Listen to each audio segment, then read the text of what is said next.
विदेशी लाल entertainment Valmiki ji Bhojpuri Balaji recording studio Jadavpur.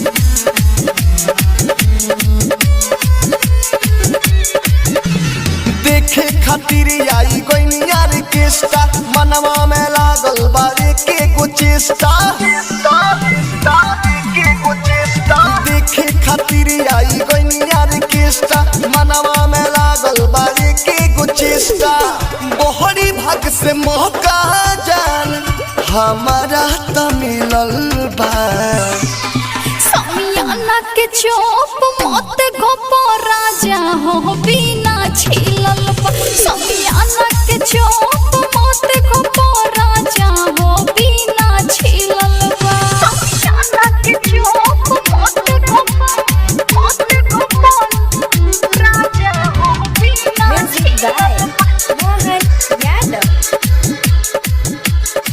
Presented by Valmiki ji Bhojpuri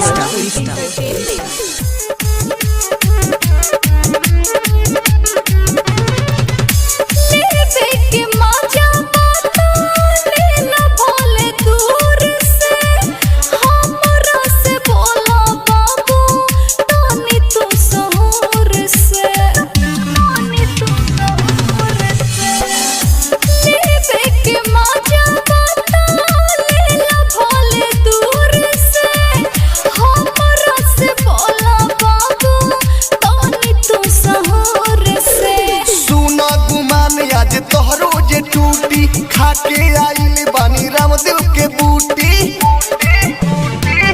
Ahsan रूप देखी दिमाग मोरा हिलल बा।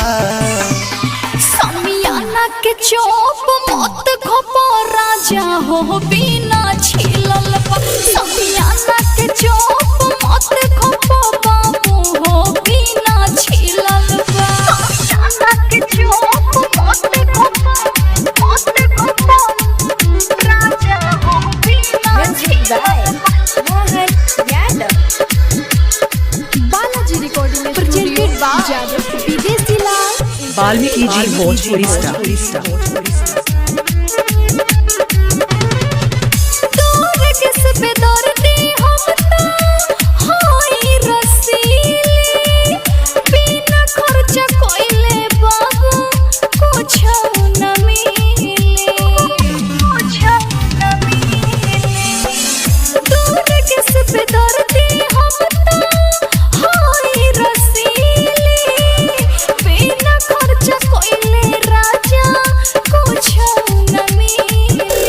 यादव विदेशी के मानी लो बतिया माजा में कट जाई आजू के रतिया